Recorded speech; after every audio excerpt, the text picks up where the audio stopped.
Water Management.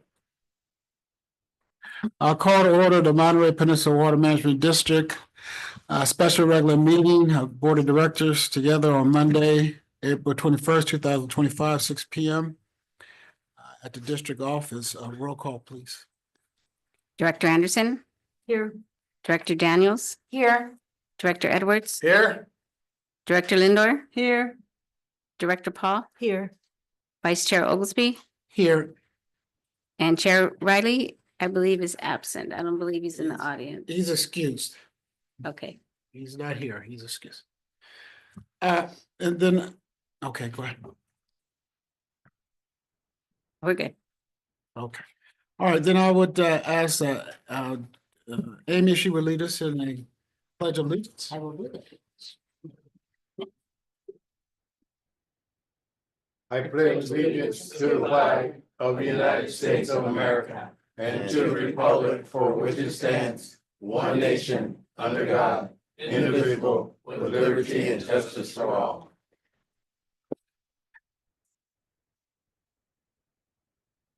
Thank you. Are there any additions or corrections to the agenda? There are not. Thank you. I'll open up oral comments. Anyone wishing to address the board on the consent items, informational items, closed session items, or matters not listed on the agenda may do so during this oral communication period. Oral communications is open. Vice Chair Oglesby, I see no raised hands on Zoom. Okay, oral communications remain open.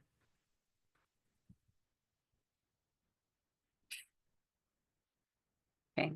Now I have Anna Thompson.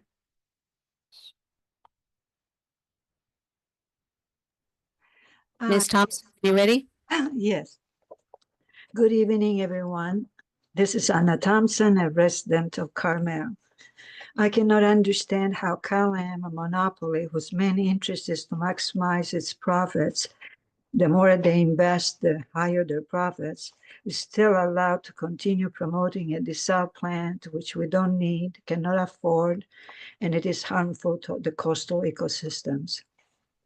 There are too many unresolved issues with CalAm's proposed desal plant, including groundwater rights, environmental damage and degradation of coastal ecosystems, saltwater intrusion into marinas water basin, and with the expected rise of sea levels, the feasibility of the proposed slant well location. Basically, by the time it is completed, it would have to be modified. CalAm's proposed desal plant will likely double the cost of our water, making it unaffordable for a large number of ratepayers. The Pure Water Monterey has been producing enough water to stop CalAm from its overdrafting of the Carmel River. The in-depth and well-documented analysis of water supply needs conducted by our water district shows that the expansion of Pure Water Monterey will be producing the additional water needed for growth, housing, and drought for at least the next 30 years. Nonetheless, CalAm continues to claim that the proposed desal plant is required to address future growth needs for our district. The rationale is based on data that is both deceptive and unsubstantiated. Water recycling, water banking should always be preferred over desalination. In the unlikely event that a desalination plant will need to be constructed at some future point in time, it should be clear that the siting and sizing of such a plant will be best handled by a publicly owned agency focused on the true needs of the community and in collaboration with any other affected community. In all likelihood, advancements in technology will have occurred at such a time to allow for a more economical and environmentally friendly facility to be built. CalAm's desalination plant is too expensive, environmentally harmful, and it is not needed. Thank you for listening.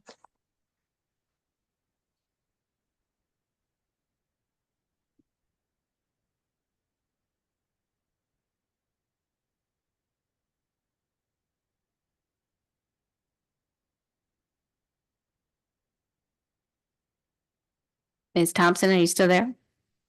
Yes, did you hear me? Yes, we did. Thank you. Oh, okay, thank you. Sorry, I didn't hear the conclusion. Sorry. Oh, I just said thank you for listening. Okay, thank you.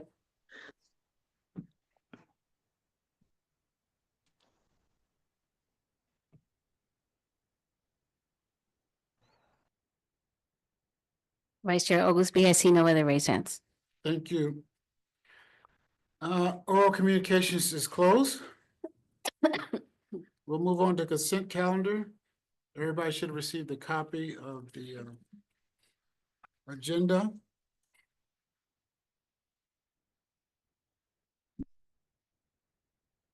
Vice Chair Yes. Oglesby, I would like to pull from the consent calendar items 7, 8, 9, and 10 for very brief comments and a couple of questions. 7, 8, 9, and 10. Okay, is there anyone else like to pull anything off for the consent agenda? I will Yes. comment on 10. Okay. All right. Item 1 through 6 is on the consent agenda. Move for approval. I second the motion. Been properly moved. Are there any public comments on the consent agenda? I see no raised hands. Thank you. Seeing here none. All those in favor of approving the consent agenda signify by saying aye. Aye. The nays have the same right. Abstentions? Here none, ayes have it, motion carried. Consent agenda, item number 7, consider authorization to contract with the Penn Group LLP to conduct annual financial audits. Director. Yes, I just wanted to point out for the benefit of the public that that this is a contract for a new auditor, a different company that it's my understanding that it's good practice to change auditors every so many years. So you have a new set of eyes looking at the information. You know, different people may notice different things. And that this was a competitive process, RFP. And the Finance and Admin Committee reviewed the proposal by this company, the Hun Group, and it really seemed excellent to me, extremely well done. So I want to thank our CFO for managing the process and bringing this to us. And I think it's a good idea to change as you recommended. That's all I have. Any other comments? I'd like to thank Director Paul for pulling it. That's something that I've been talking about, and I appreciate her pulling, and I appreciate our CFO doing it. Because after 5 years, and I've been on this board about, a little over 20, it get time for a change. And I like to see that done throughout. After 4 or 5 years, look at something different. Bring somebody in to look at us different. And I know it's gonna be a challenge the first year because they're gonna learn the system, but I appreciate you doing it too, because I listened to the meeting and I appreciate you doing it. So thank you. Public comment is open. Vice Chair Oglesby, I see no raised hands. Thank you. Hear no one, see no one. Public comment is closed. What is the will of the board? Move for approval. Second. Okay, move item number 7, approval. On the question, I just say, that's common practice to change every 5, 6 years, so, it's good that you guys are doing that. Good. Good. All those in favor, use the correct sign voting, which is aye. Aye. Nays have the same right. Abstentions? Ayes have it, motion carried. Item number 8, receive and file district-wide annual water distribution system production summary report for water year 2024. Director Paul. Yes, I'd like to address 8 and 9 together. The 8 is the annual water distribution system production report, and the other is the water distribution report, and one is production. The reason I pulled it is because, I spent time with the data, but I did not find it easy to understand the significance of the data. It's probably because there's just too much I don't know, but it would be helpful if you explain the significance of the data and any trends that are noteworthy. And I'll just give one example of where I struggle to, where I wish there'd be some more explanation. Just one example, there were a few places. Okay, so agenda, page 85 of the agenda, where you're talking about the increases of the water produced within the district and then decreases in another category. It would be nice to know the reasons, if you know, and if you don't know enough to know, that's okay. But if is this significant? Is it a trend? And in the staff memo, you do say that staff is monitoring these trends and will update the board. But I just want to say it would be helpful in the future to say more about why this data matters. Is there a significant increase in the amount of water being pumped by the wells in Carmel Valley? That's something that has come up. Tell us the significance, it would be helpful. And rather than do that right now or attempt to do that right now, I should tell you, we met this morning and we've discussed the need for revamping this presentation kind of in general.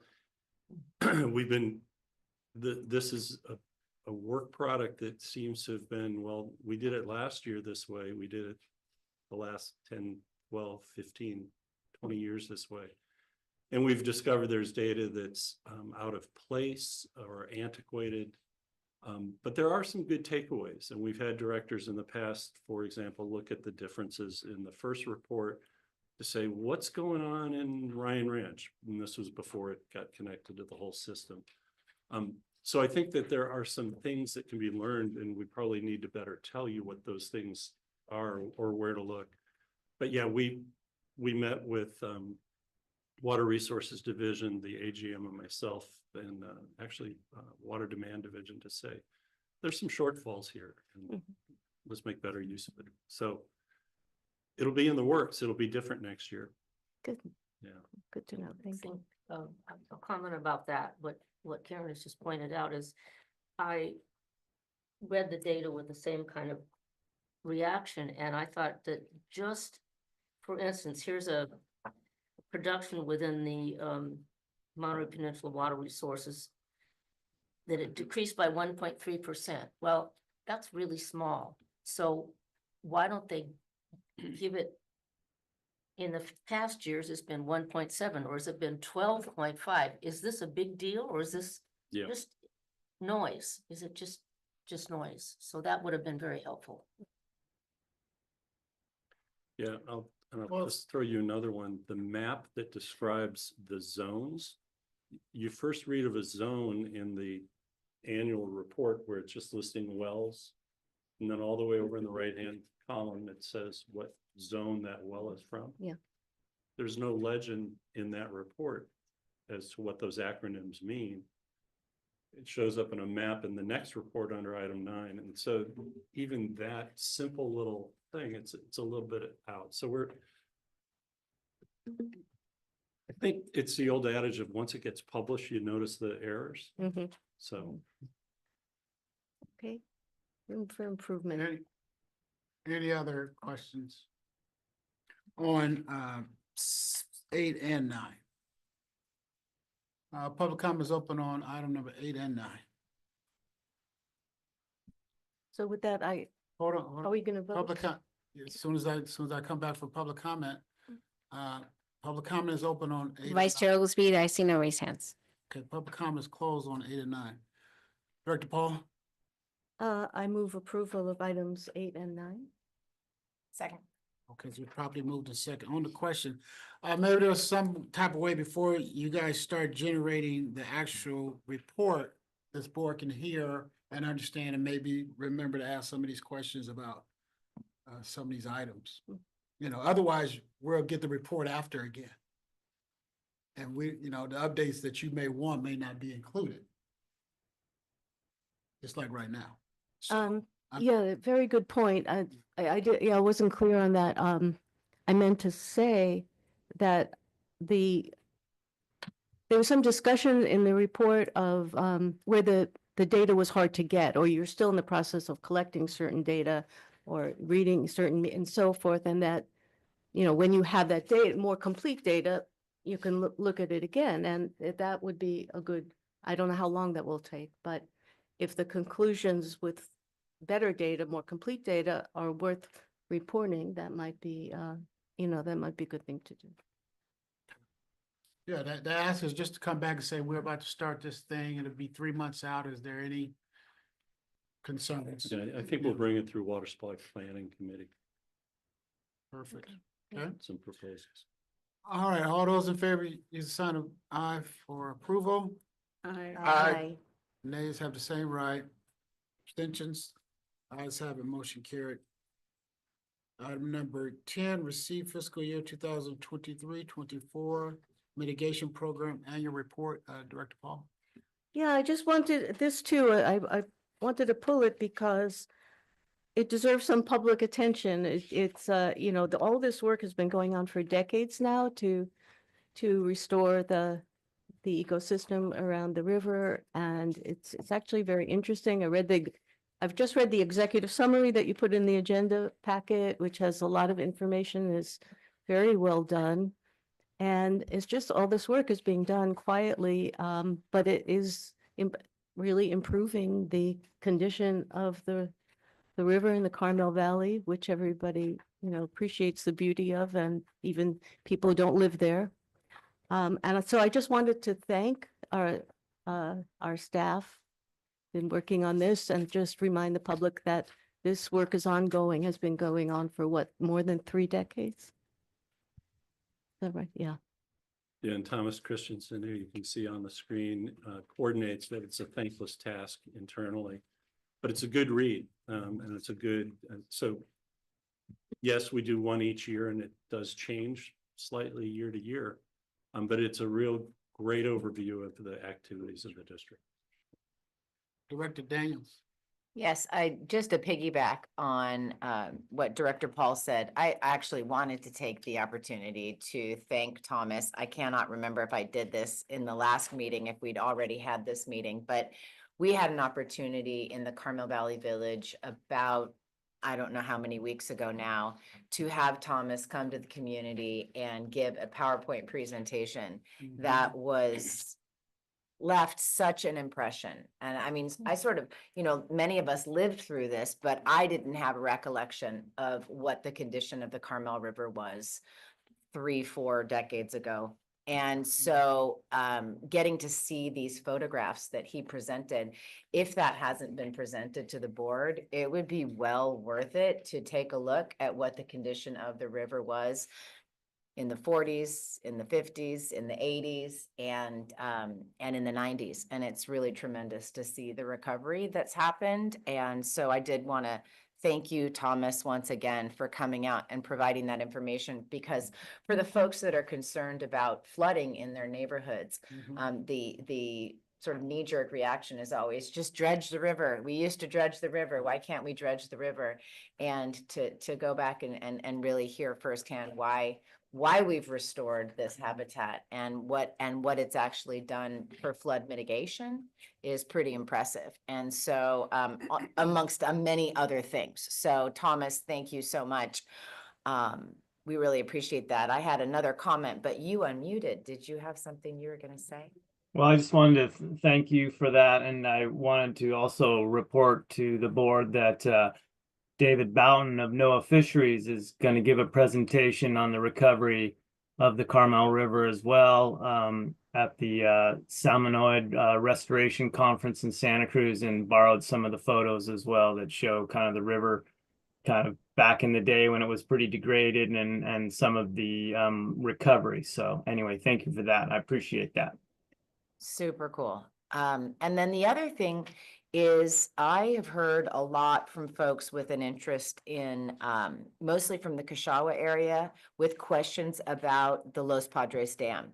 And I don't know if that's anything that's been discussed, but it's in the report. And I just, I get a lot of questions about the silt levels and concerns that there might be an effort to, whatever the word would be, dismantle, take apart, get rid of the Los Padres. And that community in particular is very concerned about not having that resource there for simply because of the opportunity to use that water during a Yeah, fire. and it's more than just as a dip site in the reservoir, during the last, well, actually during the Sobranos fire, they also, put a temporary, what we call pumpkins, a big orange oversized kids swimming pool right at the confluence of Kashawa Creek and the Carmel. And so they would, with their tank trucks, they would drop basically drop a hose in. So you'd have adequate flows during that time of year.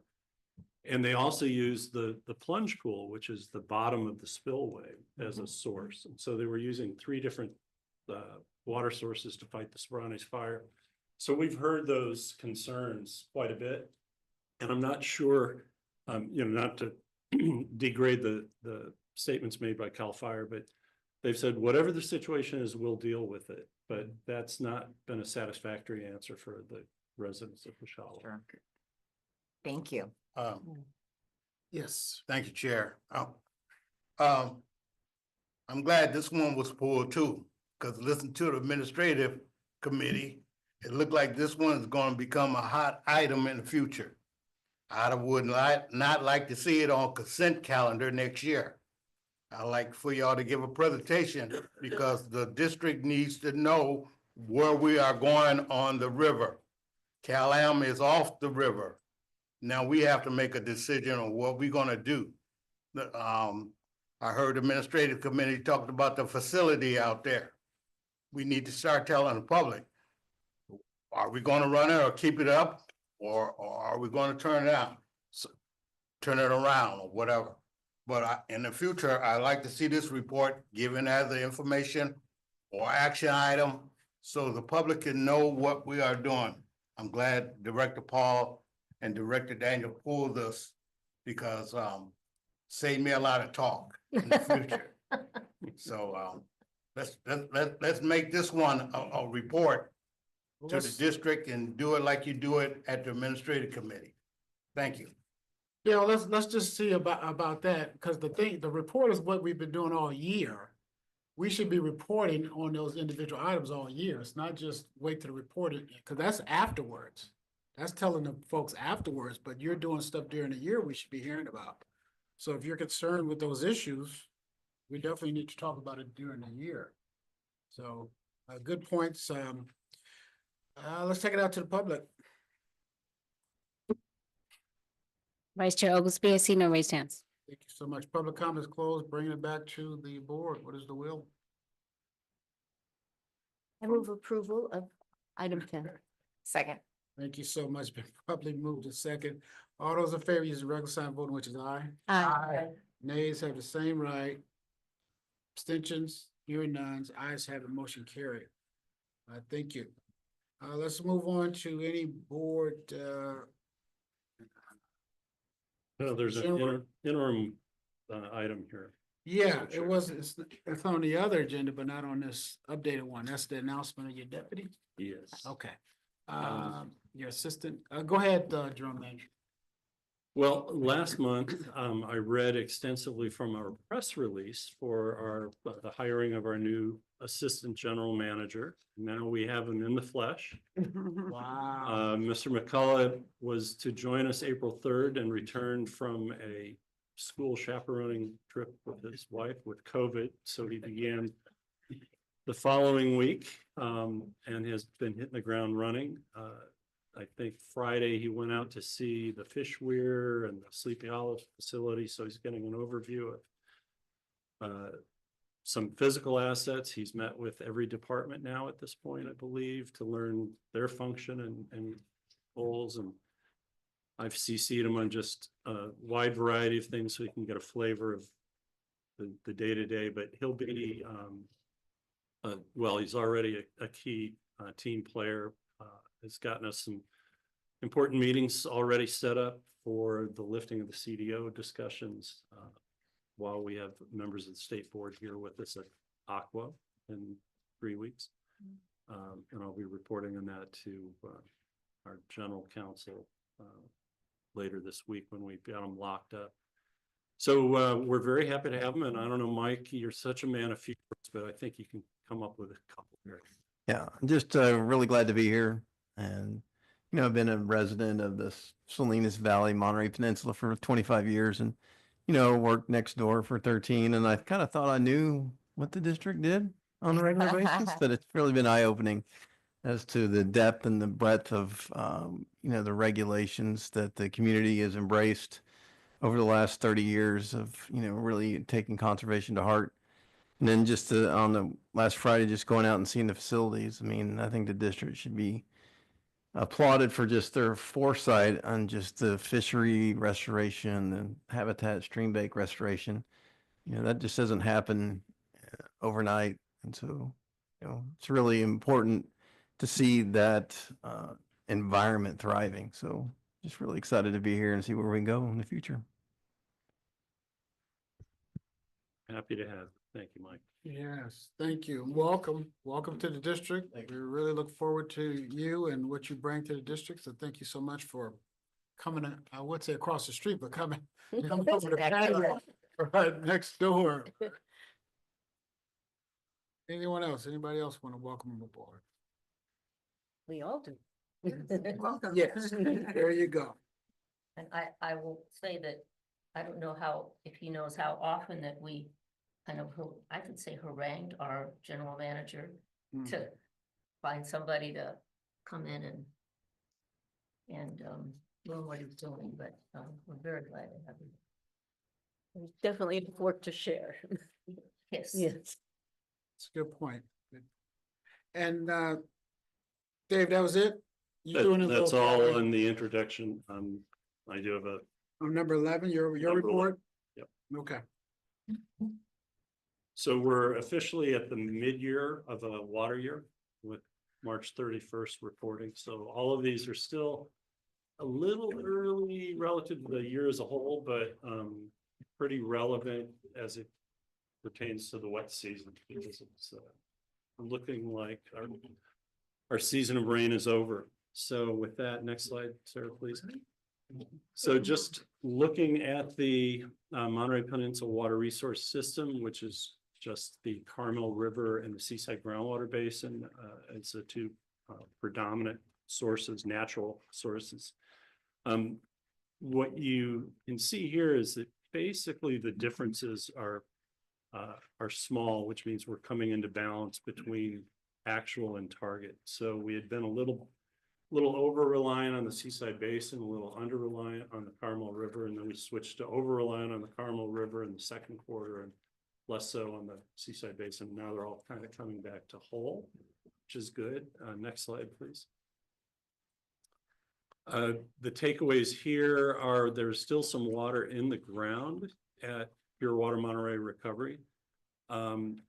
Typically, Cal-Am has tried to produce the same amount of water as was delivered, but this year we've seen, and this leads a little bit back to what I said earlier with the reliance on the river.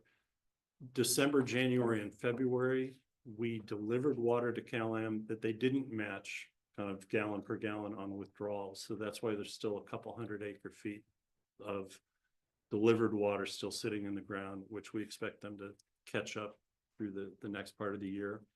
Table 13, these only happen if it's a good rainy season. It's not been a great rainy season, but it did rain. And so even last month, there was about 83, I believe, acre feet of table 13 that were allocated. So it's river water, but it's not the base water right. So it keeps that first Carmel River water take down, but it doesn't mean we didn't take it, it just got recategorized. And then the final one, Sand City Desal, they had one of their best months in recent memory, about 22 acre feet last month. So those other resources are doing their job. Next slide, please. This is production from all sources, which is what we use for demand. And we remain 128 acre feet ahead of last year. Probably attributable to it being a little less rainy than last year, so irrigation demands. Next slide, Sarah, please.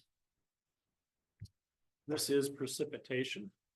You can see March did finish above the long-term average, and this year being the blue bars, long-term averages being the maroon bars. We're at just under like 2/100ths of an inch, under 16 inches. That puts us at about 85% of the long-term average. If the rainfall were to end today, it looks like we're going to end up at below normal rather than normal. Next slide. This is the gauge data. So it has a little bit of April in it, which is the red line. That's the cumulative rainfall for the year. So the red legend is on the right side, and you can see that we did get over 16. So the March 31 was 2/100ths under 16, and now we're about 16 1/4 total. But not the promise of much more rain in sight. On flow, it still remains a low year in cumulative stream flow. Next slide, Sarah. We're at 49% of the long-term average on stream flow. And, there's a couple of reasons for that. One is the absorption of vegetation on its way down the watershed itself starting off a little drier and absorbing more. And so we just haven't seen the same stream flow. No. It is likely that we'll finish at below normal, even though we're not there yet. We're about 2,000 acre feet of flow in the dry zone, but we'll get into the below normal. And we might actually squeeze into normal by the end of the year, depending on what we see for the next 6 months. So. And then storage, of course, we're at 95% of long-term average. And we've talked about that in the past, how one good month end up in a dry year, but your aquifer is basically 100% full at the end of that month, and we'll end the season at 90% full. So it was a good year for the aquifer. And then finally, ASR. Mike got his tour of the ASR facility the day after they shut it down. So he got to witness a little back flushing, which is very exciting, I think. So we did get 716 acre feet. That would account for about 59% of the possible long-term yield, based on our 59 years worth of data. So not bad, but that when you think of it as being just a below normal year or a normal year, getting 60% is not bad. So kudos to our guys who spent the time and weekends operating. And that concludes the GM report. Thank you. Are there any questions? Derek Derwich? Thank you, Chair. Dave, since we're shutting down the ASR facility, are we any closer to Marina? You want to use that now? Yes, and I've met with their general manager, and let's see, we met, I think it was April 3rd, and I promised him that we would try to get a draft agreement together in about 6 weeks, and then by April 4th, he called, or his secretary called to set a meeting for 6 weeks. Okay, thank you. It's probably going to be closer to 8 weeks, but we're working on something. I don't think that everything's been resolved. Key issue is we have to decide if we're going to allow water to be injected if there's not a known recovery method yet. And right now they don't have production capacity solely for Marina Coast or shared with Marina Coast and possibly Seaside Muni's replacement well or something. So there's a couple issues to work out, but we can certainly help accommodate. Okay, thank you. Through the chair, can you just fill me in on what we're talking about? Yeah, so Mhm. our ASR season, because it's Carmel River water, is seasonally limited to December 1st through May 31st. Which means we've got injection capability afterwards through the summer. We have to be considerate of travel times for the Pure Water Monterey project and so forth. So there's a little bit of thinking to be done there, but we don't think it's really going to have an impact because our injection wells are down gradient from the Pure Water Monterey injection wells. So it could be that we've got surplus injection capacity, and they are not seasonally limited at Marina Coast Water District. So if they have water that they can produce, we're actually plumbed to take it. The pipes exist. We've used Marina Coast Water District water before to call it prime the pumps and so forth. So they're right there because they've got a shared pipeline that passes right through General Boulevard. So the idea was, as they're waiting for development to happen for the city of Seaside and city of Monterey and city of Delray Oaks and the old Fort Ord properties here, which will be served by Marina Coast, that Marina Coast Water District could take a portion of that allocation and just begin injecting it in the ground. Alternately, they could take other waters if the water master were interested for protective water levels or temporary protective water levels where they put it in the ground now and take it out 10 years from now, and it's done a protection role for that decade. So Marina Coast Water District did make a presentation to the water master about its interest and its availability. And we have, because they don't have facilities in the Seaside Basin, we've said we'll look at ours and see what we can do to help. So would the interest be because they could get that water back Yes. at a future? Okay, Yeah. trying to understand why they would do Yeah. that. Yeah, there's kind of two things there. If or maybe we should say once the water master figures out how to create a funding source to buy water to the extent there's water available, then they could actually purchase water if it's surplus and Marina Coast doesn't want to get it back, so they receive compensation.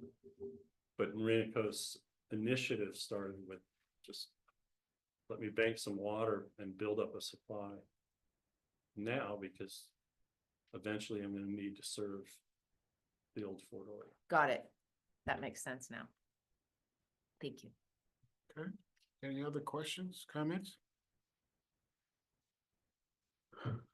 All right, let's go on to our district council report.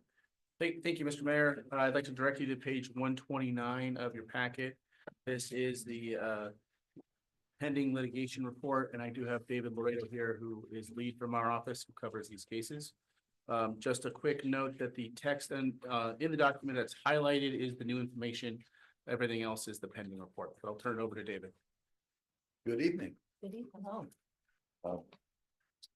The first 5 cases are collectively from the Monterey Peninsula Taxpayers Association. This April 10th memo was written while these matters were still under negotiation. And I'm very pleased to tell you that that negotiation has been successful and we've moved along. A final settlement agreement has been signed by the district and is submitted to the court. It still has to be approved by Judge Panetta, but we have moved that quite a bit along. The settlement calls for the district to create a settlement fund of precisely $3,353,245, approximately $3.35 million. From that gross amount, there will be distributions for attorney's fees to the other side and for the administrative costs of managing the settlement. And then the remaining amount is going to be rebated to the ratepayers. The parties, one of the stumbling points of the negotiation of what happens with rebates that are not in fact cashed. The parties agreed that those would remain available for refund for 1 year from the date of issuance, and then the uncashed checks would be voided and the remaining funds would then be remitted to the CalAm Hardship Benefit Program, which is controlled by the United Way. And that's a program that is to reduce the burdens on the CalAm ratepayers that are facing impending water shutoffs due to non-payment when they are economically eligible for that. No portion of any unpaid funds of the net settlement reverts to the district. So all of that is going to be And let me clarify that the benefit is to all ratepayers, even though the program is for low-income ratepayers. And what I mean by that is it's a program administered by the United Way for lower income ratepayers that have fallen behind in their payment and run the risk of having the service cut off. And so they'll step in up to $1,000 per ratepayer. That number may change over time. But that's not the intent of where our money goes. Our money goes to the program to offset monies that would come from all ratepayers who subsidize that program. And so in the general rate case, part of our testimony will be to serve notice that we're making this contribution then that the Public Utilities Commission should only approve that portion from rates that would come from ratepayers, 50% of the program minus our contribution. So that way it benefits all of the ratepayers by offsetting the subsidizers and the subsidizees. So it's much more ratepayers writ large, if you will. And the final element of the settlement agreement is that the district has agreed to forbear until June 30th of next year, 2026, the ability to impose, levy, or collect any new Prop 218 fees or charges that did not exist before February of 2025. So, but once after June 30th, 2026, then the district has the full ability to exercise its discretion as the facts may warrant for any new rates and charges. Before you move on, Mr. Laredo, through the chair, if I may, do the judge have a time limit? Will she have to approve this, or do Yeah, we? I'm about to get there, sir. All right. Thought you was You moving. interrupted me just a moment, All Aaron. right, sorry, I try to shut up till you get to it. This is submitted to the judge. There is a case management conference set for June 10th. So that itself puts a little burden on the judge. If the settlement has not been agreed to by the judge by then, she has to hold another hearing before that to explain what's going on in the case. But we anticipate a much more rapid resolution because there is no disagreement amongst the parties, and this does comply with the rules of court and ties up all of the loose threads, if you will. The parties, once the judge does sign that, then the case is dismissed 5 days later, and that will be a dismissal unless there were an appeal. But all the parties are in agreement for the settlement. And in the last case management conference, when she set that June date, she said, "So let's hope we cancel it." So her intent is to act. So that will I'm greatly satisfied. reduce the magnitude of the future pending litigation courts because this Good job. puts to rest 5 cases. So other matters that are discussed is the district's lawsuit against CalAm to exercise its eminent domain authority. We had the March case management conference was rescheduled to May 13th because no action had been taken. We are anticipating that CalAm will be seeking an early decision from the court on LAFCO issues and how it relates to this. We are anticipating that's going to take the form of a motion for summary judgment by CalAm, or perhaps summary adjudication. I won't go into the details as to how those two differ. We were anticipating that CalAm will be filing this motion in April. April seems to be passing us by, but that's the next step. The hearing on that motion, though, is likely going to be set sometime in July, August, September timeframe, depending on the court's schedule. So it's as it has been for months now, it's hurry up and wait. We are in this discovery season. We did receive CalAm's first production of documents responding to our request. Actually received CalAm's objections to our discovery request and a promise that documents are coming shortly. Yes, ma'am. If I may, through the chair. So next steps in the district's Measure J effort are anticipated for CalAm to request an early decision from the Superior Court regarding LAFCO issues. Can you just expand on that? What will they be, you believe, asking of the court regarding the LAFCO issues? I believe CalAm is going to be alleging to the court that there is no jurisdiction to proceed because the district has not had authorization from LAFCO to acquire and that the property or to exercise those powers. So they're going to try to end everything. That's correct. Okay. They have a little bit of a difficulty though, because the LAFCO decision is not final. That in fact has been appealed and that's open-ended. We also have arguments that the district does not need LAFCO's approval to proceed and certainly not to proceed with the filing of this action. So I don't want to guess as to what CalAm's actually going to say. They haven't said it yet. Got it. Thank you. But speaking of LAFCO, the LAFCO decision, which was now December of 2023, is on appeal before the 6th District Court of Appeal. The appellate court granted yet another extension to CalAm and to LAFCO. Both of them made a joint request to extend the time to file their opening briefs in the matter. So this appears to be their last opportunity to extend time, and we will then see what their full defense is, and that will then open the window for the district to file its response. Great. Through the chair, a question. Is there a schedule now for the briefs? No, not yet. Not yet. No. Is this just delaying tactics? No, I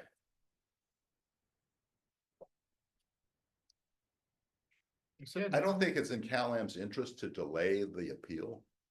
So I doubt that it's a delaying tactic, but they are very precise and putting a lot of effort into that case. So I think they are taking the time. The Coastal Commission also works on its own time step. And so it may not be just CalAm that's asking, although it was a joint request. From what I've seen about the Coastal Commission, they seem to work in a whole different world in terms of. You mean LAFCO? Oh, I'm sorry. Thank you. Yeah. No. Yes. Yeah, LAFCO. Yes. So. But the administrative record is that all that is done Correct. now. Yes, we're no longer talking about the administrative record. It's the appellate record. It's the record before the trial court, and that's all been shipped off to the appellate court. Through the chair. Yes. Mr. Laredo, there's another case out there for this acquisition that another water district tried to buy a company, and that case went on, but I think, did the Supreme Court take it? State No, Supreme Court. The Supreme Court has not yet taken it. The Supreme Court granted its own motion to continue for 30 days. Its decision as to whether or not it would take it. That was just issued, I believe, this morning. It was this morning.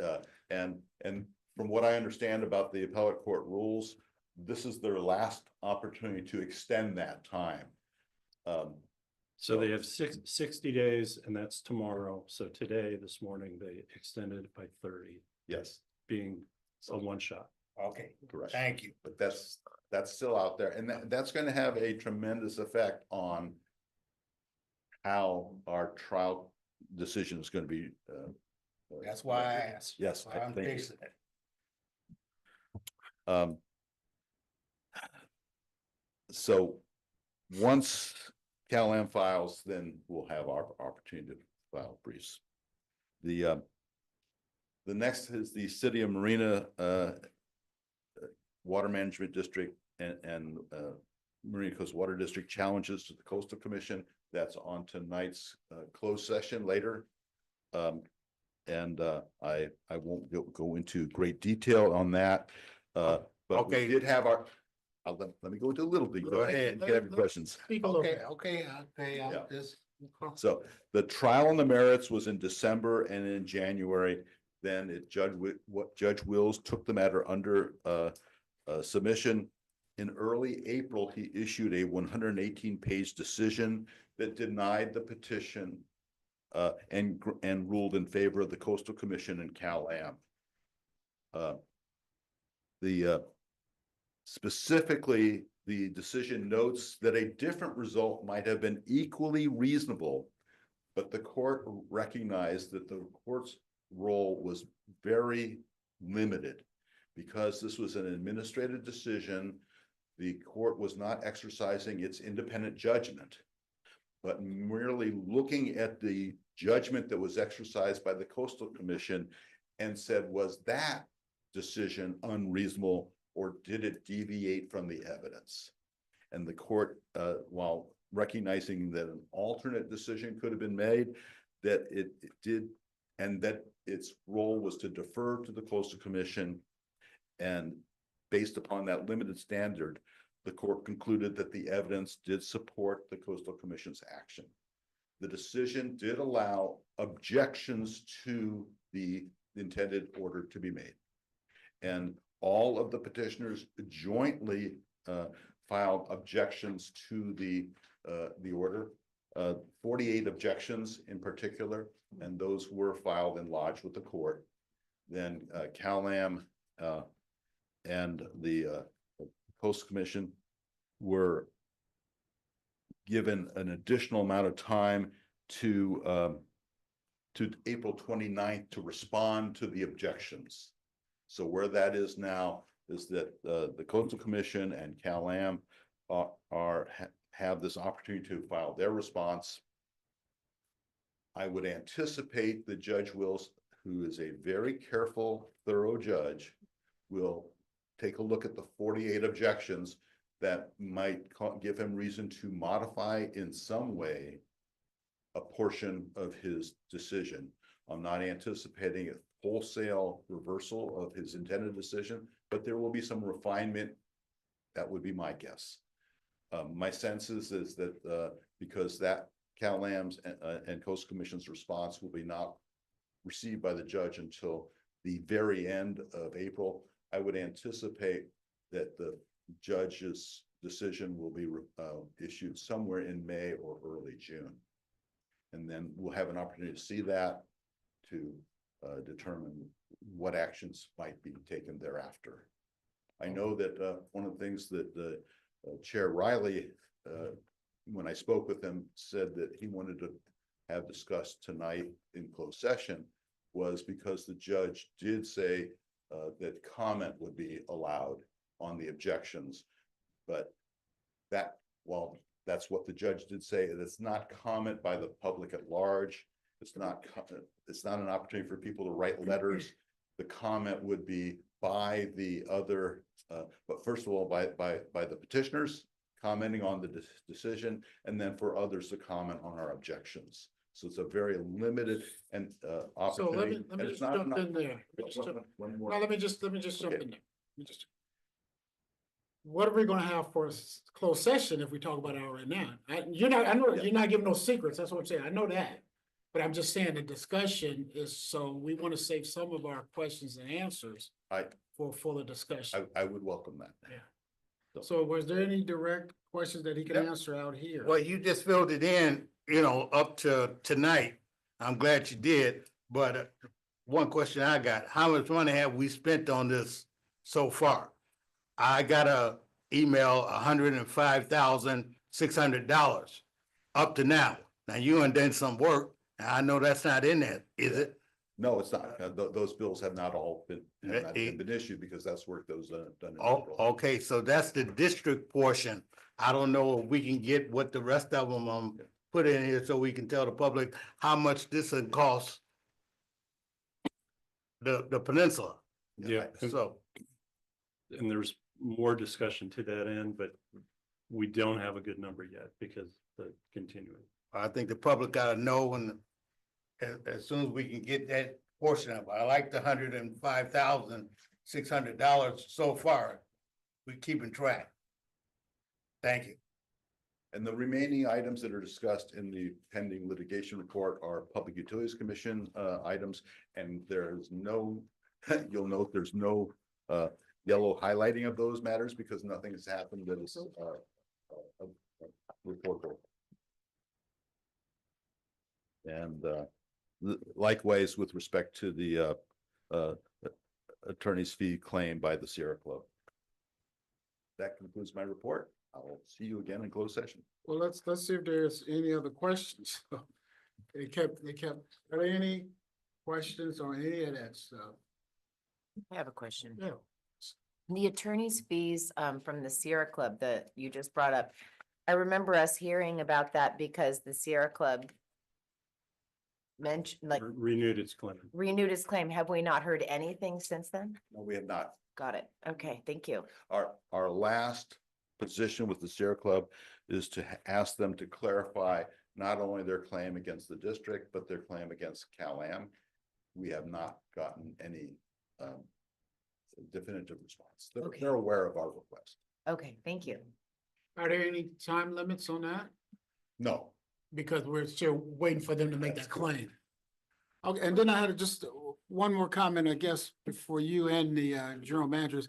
You know, we are very happy to pay back the ratepayers for what, you know, what the judge said we owe them. We're happy to do that. And I like the way you explained it about the money going to Cal-Am, money going over to United Way into that program. Lessens the cost for all ratepayers, and we need to highlight that, not just people struggling to pay their bills, but how it eliminates the need for all ratepayers to put into that fund. Because that's another benefit that we're doing with this money. Yeah. And we should maximize the information going out, that all of the money that's, you know, that's being returned is a benefit to all Cal-Am ratepayers, and we're happy to do that. Yeah. So thank you for the work and thank you for that question and that explanation. thank you. Okay, all right. So now let's talk about any directors' reports on any trips, conferences, or meetings.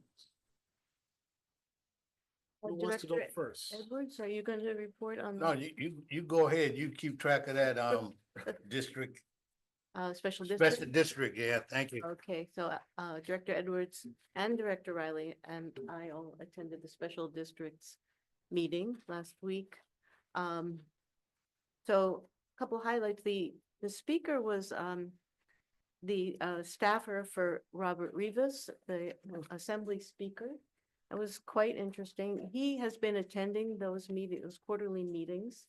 But he had some interesting things to say. First of all, pointing out that usually the Speaker of the Assembly is either from the Los Angeles area or the San Francisco Bay Area. It's pretty unusual to have somebody from a, you know, backwater, remote, more rural area. Let's go more remote. I mean, let's go rural. Yeah, that was what I was trying to say. yeah, Yeah. I know. Just another big city, so that is interesting.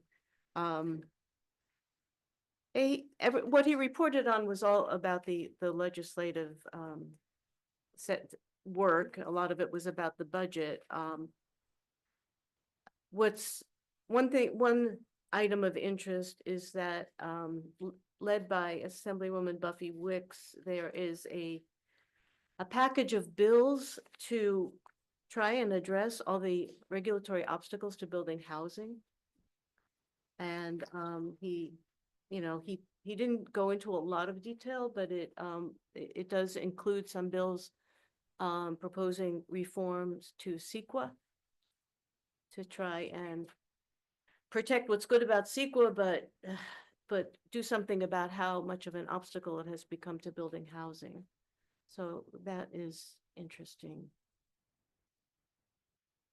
He also touched on the potential impact of federal funding being yanked, federal funding that was counted on for projects, for example, the repairing the Pajaro levee. And he said people don't realize how much all the different jurisdictions have to come together and at the right time in the, to make these things work, to have, because in this example, he said to get federal funding to repair the levee, the local jurisdiction is required to contribute a certain amount, a substantial amount of money, which Pajaro does not have.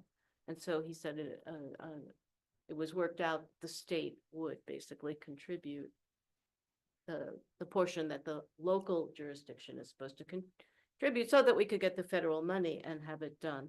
But now, right now, with what's going on, the federal administration, nobody knows whether that money is going to materialize or not.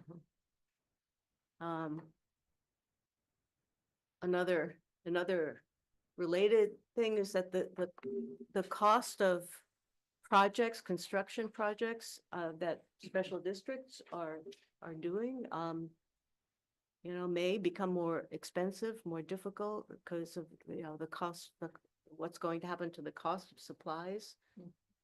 And also the wildfires in Southern California, have done so much damage. There's a lot of rebuilding, and that's going to be a drain on resources for building too. So it's really a lot of uncertainty about all the resources that are needed to complete projects that have already been planned. And he mentioned the coastal, that there's, Speaker Rivas is going to be picking someone to fill a seat on the Coastal Commission. So that's of interest to us. Yes. And I'll stop there. Some highlights. And we do have somebody in the running on this peninsula for that position. I think it's the mayor of Monterey. That's the name, probably a couple. I just know his was one of the names that I know got mentioned out Right, there. right. So, thank you, Karen. Need a good report. Let me see if there's any Yeah. questions any questions for the Director Evans? Oh, thank you. Water Master met earlier this month. The regular meeting was canceled, but they had a workshop in replace. When I seen canceled up there, I stopped reading. So, I didn't find out about the workshop until I came into the office here and got my emails and my mail. So, that's one thing, I missed the meeting. And that's my excuse. I'm a year older, and I celebrated yesterday for 2 years. So my sister corrected me on that, so I'm starting to slip a little bit. But Get used to it. so that's what happened on that. They had a workshop. I got a copy of the voiceover for the workshop. I've seen some points in there. They talked about our letter to the district over there, Water Master, and they showed some slides, but I wasn't able to see the slides because the video wasn't working. They said it wasn't working. But what I'm going to recommend to our staff over here, that we tape any meetings that the Water Master have.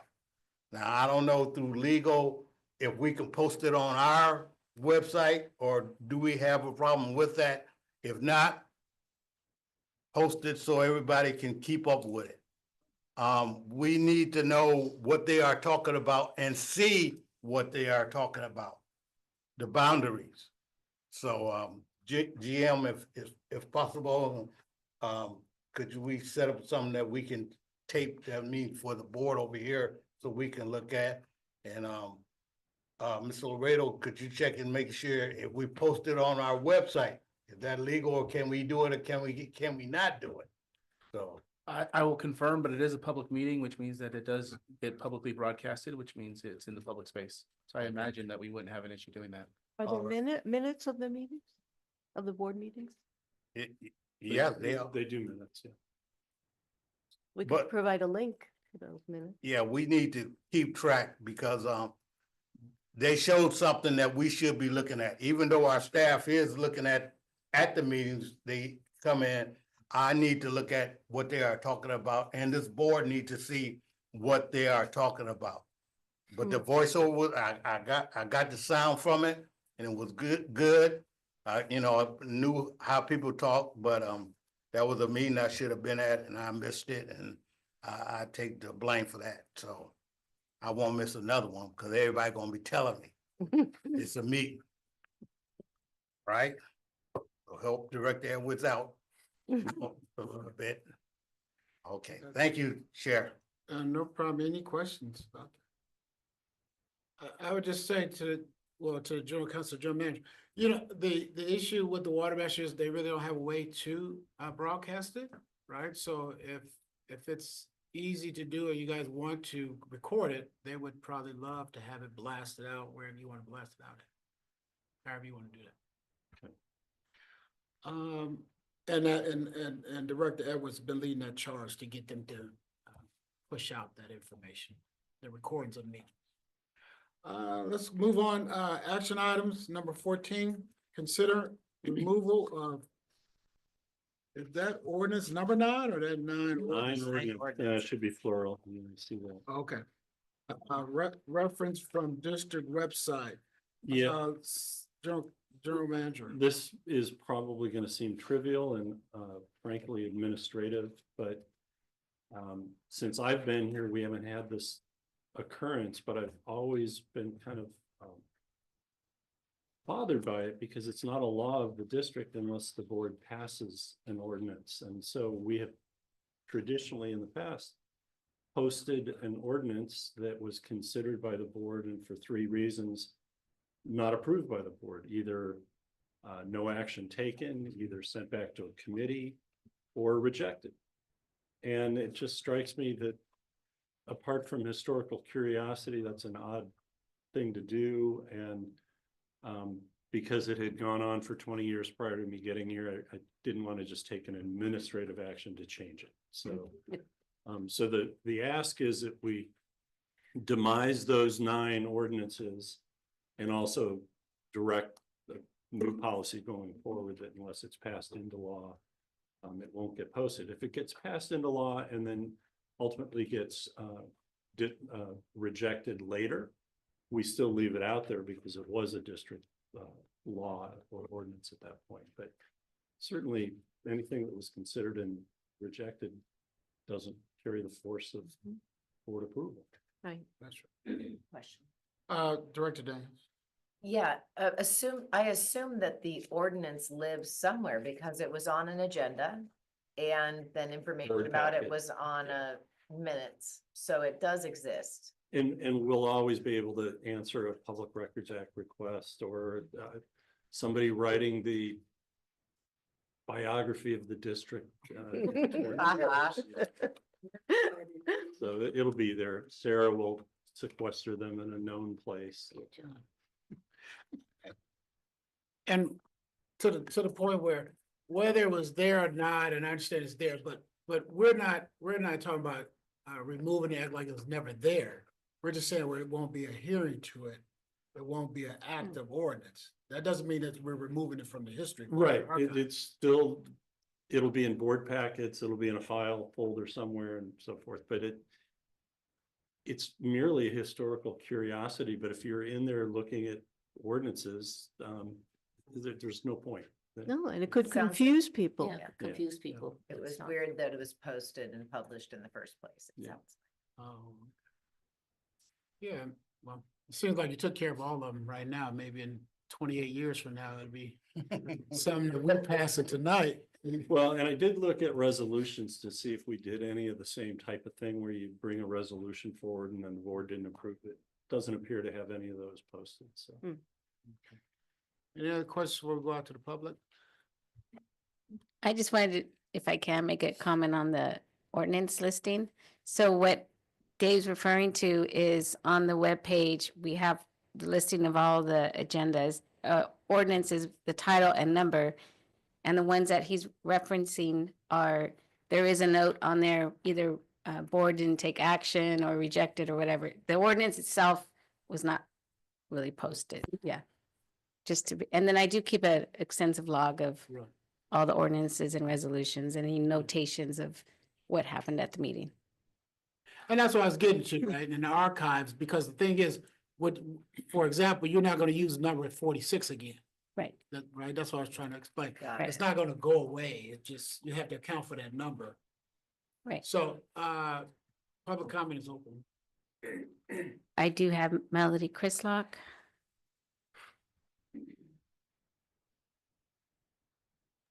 Melody, when you're ready. Hi, Melody Chrislock. So I was putting this in here because I forgot to do it at the beginning. The RAM charges are back at the state legislature again. The CPUC said no for the second time to Cal-Am that you couldn't do this, no RAM charges. So Cal-Am and the other big water utilities decided to get a Southern California Senator, Steve Padilla, to introduce a bill into the Senate, I forgot the number at this moment, to override the CPUC's decision. So it went through committee and it passed through the committee with only one senator objecting or abstaining, I guess. And it's going to be in the Senate again. So I don't know how this money would affect the buyout, but I can't imagine it's good. At this point, according to the Office of Ratepayer Advocates, we've paid about $100 million in RAM charges for water we never used over the last 15 years. And Cal-Am wants to keep that going. And it's a way for Cal-Am to basically beat the system and exceed their authorized rates of return. And the only people that have really been looking at it and fighting it is the PAO, the Public Advocate's Office, who is very knowledgeable about it. And anyone who wants to speak to them about it can get the information. And I'm hoping that our Senator Laird this time will listen to this and oppose it. It could have potentially affects about 7 million Californians. And the utilities right now are saying, first, the last round, they said it was going to promote conservation. Somehow, by charging people for water after they didn't use it, it was going to promote conservation. It never made any sense. They've dropped that. Now it's going to lower the cost of water. Well, we've all seen the RAM charges on our bills. We know it raises the cost of water. And this is just a really outrageous thing that's going on, again, with these utilities trying to heavy the CPUC when they're trying to do the right thing for the ratepayers. So I wanted you guys to be aware of it. That's all. Thanks. And well, thanks so much for everything you guys do while I'm talking. Thanks so much for carrying through on all this for the voters. We're all crossing our fingers that the judge is not going to go along with Cal-Am. Thanks so much.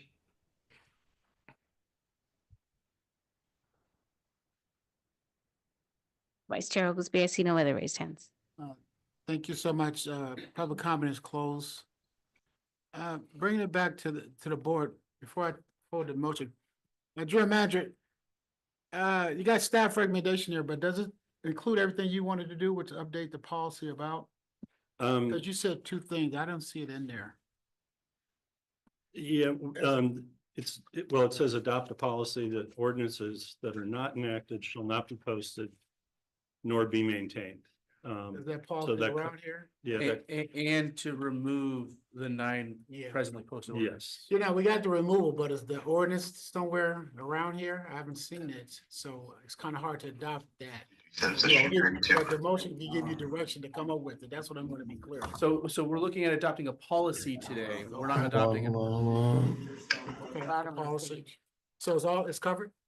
It is, and Okay. Sarah made a comment earlier that, so not all of these 9 appear, but a few of them do. So there's drafts, for example. I could go to the draft of ordinance 131. It was sent back to committee, but it's still on the website. Others are just the title without a link to an ordinance. So the spirit of it is get rid of all 9 of them, whether in draft or just in title. Keep them somewhere for historical records, and then you're only reading active or enacted ordinances. Okay. And where's the policy at? Page 137. Oh, the policy, there is no.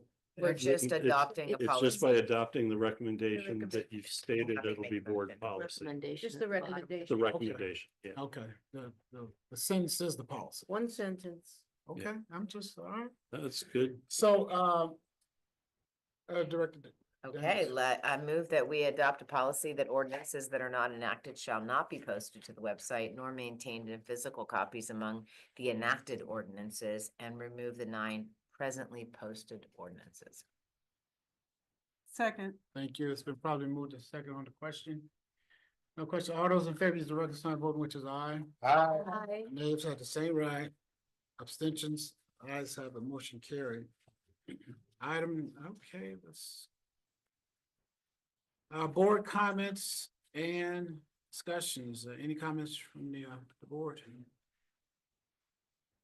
And I just want to point out in the informational items under the Water Conservation Program report is a mention and an update on the amnesty program. A thorough report was given to the Water Demand Committee at its last meeting. And we will do a full report to the board, the midway report, next month. Okay. All right. I guess items 15 to 23. Any comments, issues on those from the district council? And any questions from the board on any of that informational reports?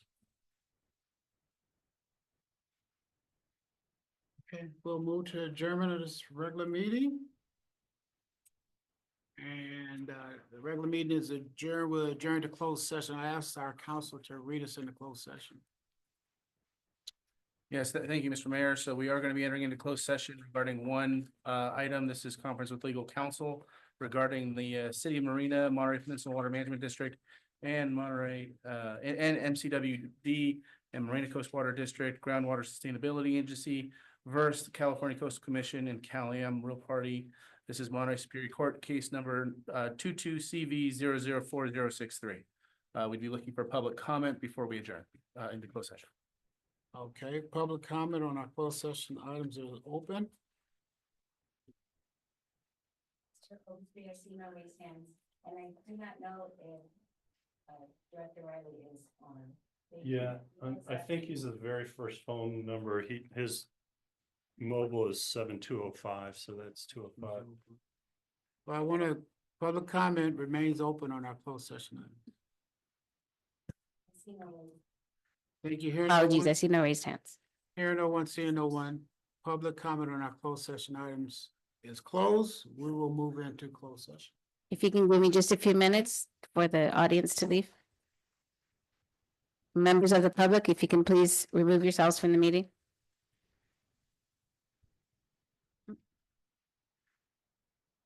And Director Riley, if in fact that's you with the phone number ending in 205, would you please confirm? Now, let him unmute him.